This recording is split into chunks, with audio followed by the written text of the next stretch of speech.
Assalamualaikum warahmatullahi wabarakatuh. Alhamdulillahirrabbilalamin. Wabihi nasta'in wa ala umri dunia wadin wa ala alihi wa sahbihi ajmain amma ba'du. Yang terhormat Bapak dosen dan teman-teman sekalian, saya Miftahul Jannah dari Prodi Pendidikan Agama Islam Universitas Firmagraha akan mempresentasikan makalah yang berjudul Teknologi dan Media dalam Pembelajaran Bahasa Arab. Nah, langsung saja ya teman-teman. Kata teknologi sering kita dengar, namun tahukah Anda asal-usul kata ini dan apa sebenarnya definisi teknologi itu sendiri? Nah, yang pertama tekno. Kata tekno ini berasal dari bahasa Yunani tekne yang berarti keterampilan, seni atau keahlian. Ini merujuk pada kemampuan dan keterampilan yang diperoleh melalui latihan dan pengalaman. Dalam bahasa Arab, kata tekne ini setara dengan kata maharah yang juga berarti keterampilan atau keahlian. Kata lainnya adalah faniyah yang dapat diartikan sebagai keterampilan seni atau skill. Nah, kata logos, bagian kedua dari kata teknologi, berasal dari kata Yunani logos yang berarti ilmu, kajian, alasan, atau pengetahuan. Dalam konteks ini, logos merujuk pada pemahaman sistematis dan terorganisir. Kata ini setara dengan kata dirasah dalam bahasa Arab yang berarti studi atau belajar. Nah, selanjutnya media dalam pembelajaran bahasa Arab. Apa saja sih media dalam pembelajaran bahasa Arab? Yang pertama, media atau wasilah penghubung antara dua orang, pihak atau golongan. Menjelaskan bahwa media merupakan alat penghubung. Ini bisa berupa penghubung antara individu, kelompok, atau bahkan antar generasi. Fokusnya pada peran media sebagai jembatan komunikasi. Contohnya buku teks menghubungkan menulis dan dengan membaca. Video pembelajaran menghubungkan pengajar dengan siswa. Dan media sosial menghubungkan individu-individu di seluruh dunia. Yang kedua, Association for Educational Communication and Technology. Media sebagai segala bentuk dan saluran yang dipergunakan orang untuk menyalurkan pesan atau informasi. Yang ketiga, BRICS. Media adalah alat yang digunakan untuk membuat siswa tertarik dalam proses belajar. Nah, dari BRICS lebih berfokus pada aspek motivasi dan keterlibatan siswa. Media menurut BRICS bukan hanya alat penyampaian informasi, tetapi juga alat yang dapat membuat proses belajar lebih menarik dan efektif. Contohnya, penggunaan game edukatif, simulasi, atau video yang menarik dapat meningkatkan minat siswa terhadap materi pembelajaran. Yang keempat, pribadi. Nah, perantara antara resources atau sumber dan receiver penerima pesan. Peran media sebagai perantara. Media bertindak sebagai jembatan antara sumber informasi, misalnya guru, buku, atau internet, dan penerimaan informasi siswa. Media memfasilitasi transmisi informasi dari sumber ke penerima.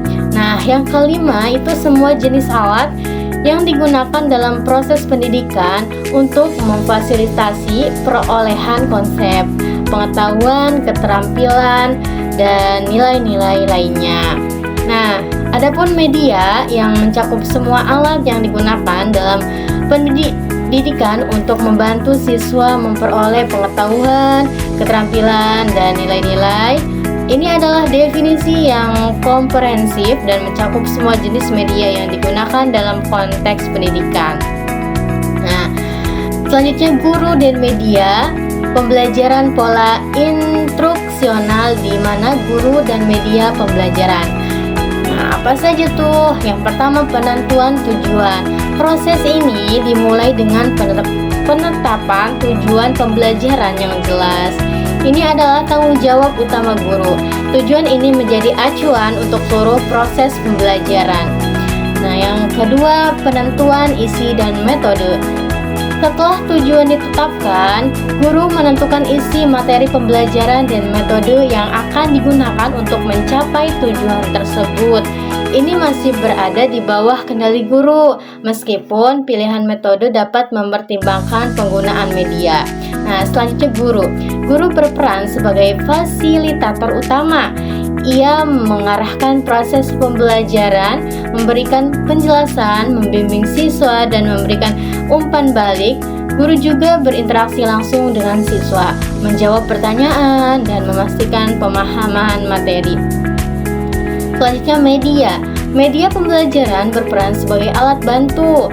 Media dapat membantu guru dalam menyampaikan materi, membuat pembelajaran lebih menarik, dan memfasilitasi pemahaman siswa. Media bukan pengganti guru tetapi merupakan pendukung proses pembelajaran. Nah, selanjutnya peserta didik.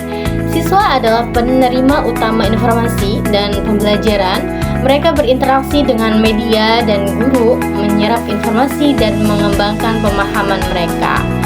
Nah, selanjutnya media dalam pembelajaran. Apa saja media dalam pembelajaran? Yang pertama, materi pembelajaran. Nah, ini adalah inti dari proses pembelajaran. Materi pembelajaran ini adalah inti dari proses pembelajaran. Materi ini bisa berupa fakta, konsep, prinsip, prosedur, atau keterampilan yang ingin dipelajari oleh peserta didik. Nah, yang kedua, guru. Guru berperan sebagai fasilitator dan pengarah proses pembelajaran. Guru menyiapkan materi, memilih strategi pembelajaran yang tepat, dan memandu peserta didik dalam proses belajar. Guru juga memberikan umpan balik dan evaluasi. 3. Strategi dan pembelajaran. Ini merujuk pada metode dan teknik yang digunakan guru untuk menyampaikan materi pembelajaran. Strategi ini harus dirancang agar efektif dan sesuai dengan materi serta karakteristik peserta didik. Yang keempat, peserta didik. Nah, peserta didik adalah pusat pembelajaran. Mereka adalah penerima materi dan keberhasilan pembelajaran, bergantung pada pemahaman dan penguasaan mereka terhadap materi. Selanjutnya, jenis-jenis media pembelajaran. Nah, apa saja sih teman-teman jenis-jenis media pembelajaran? Pertama, audio. Nah, media yang hanya menggunakan suara, contohnya adalah kaset, CD audio, podcast, dan audiobook. Media ini efektif untuk materi yang menekankan pada narasi, musik, atau efek suara. Nah, selanjutnya jenis visual. Media yang hanya menggunakan gambar atau tampilan visual. Nah, contohnya termasuk foto, gambar, grafik, slide presentasi, dan film bisu. Media visual efektif untuk materi yang menekankan pada presentasi informasi secara visual seperti peta, diagram, atau ilustrasi. Nah, selanjutnya jenis media audio visual. Audio visual, media yang menggabungkan unsur audio dan visual. Contohnya termasuk video, film, presentasi, multimedia, dan software edukatif interaktif. Media audio visual merupakan media pembelajaran yang paling komprehensif karena menggabungkan kekuatan dari media audio dan visual. Nah, selanjutnya jenis-jenis media pembelajaran bahasa Arab. Nah, media berdasarkan dua kata kriteria. Menurut Utilization, berdasarkan penggunaan media yang sudah siap pakai, keunggulannya adalah hemat waktu, tenaga, dan biaya pengadaan. Contohnya bisa berupa buku teks, modul pembelajaran yang sudah jadi, video pembelajaran yang tersedia secara umum, misalnya di YouTube, atau aplikasi pembelajaran yang sudah dirancang. Jelas lebih lanjut, apa saja contoh media yang termasuk dalam kategori ini? Berdasarkan kriteria desain, berdasarkan perancangan, media yang membutuhkan perancangan dan kesiapan khusus untuk digunakan dalam pembelajaran ini menuntut kreativitas dan keahlian dari pengajar. Nah, contohnya bisa berupa materi pembelajaran yang dirancang sendiri, video pembelajaran yang dibuat khusus untuk kelas, game edukatif yang dibuat sendiri, atau penggunaan platform pembelajaran online yang disesuaikan dengan kebutuhan siswa. Nah, pertimbangan dalam pemilihan media pembelajaran. Yang pertama, motivasi belajar. Media harus mampu memotivasi siswa untuk belajar. Pilih media yang menarik, interaktif, dan sesuai dengan minat siswa. Berikan contoh bagaimana media tertentu dapat meningkatkan motivasi belajar bahasa Arab, misalnya penggunaan video musik Arab, penggunaan aplikasi bahasa Arab yang interaktif atau game edukasi. Yang kedua, perbedaan individu. Pertimbangkan perbedaan gaya belajar, kemampuan, dan latar belakang siswa. Pilih media yang mengakomodasi perbedaan tersebut. Contohnya menyediakan media pembelajaran dalam bentuk teks, audio, dan video, mengakomodasi berbagai gaya belajar, atau menyediakan materi tambahan untuk siswa membutuhkan pendalaman. Nah, yang ketiga, emosi. Media pembelajaran harus mampu menciptakan suasana belajar yang positif dan menyenangkan. Hindari media yang membosankan atau terlalu rumit. Contohnya menggunakan gambar dan video yang menarik, atau menyediakan aktivitas yang memungkinkan siswa untuk mengekspresikan diri. Yang keempat, partisipasinya. Pilih media yang memungkinkan siswa untuk berpartisipasi aktif dalam proses pembelajaran, contohnya diskusi online, presentasi, atau pembuatan proyek. Nah, apa saja faktor tambahan dalam pemilihan atau opsional? Teori gaya belajar. Sesuaikan media dengan teori gaya belajar, visual, auditori, kinestetik yang relevan. Selanjutnya, psikologis perkembangan. Pertimbangkan tahap perkembangan siswa dalam memilih media yang sesuai. Yang selanjutnya, urgensi bahasa Arab.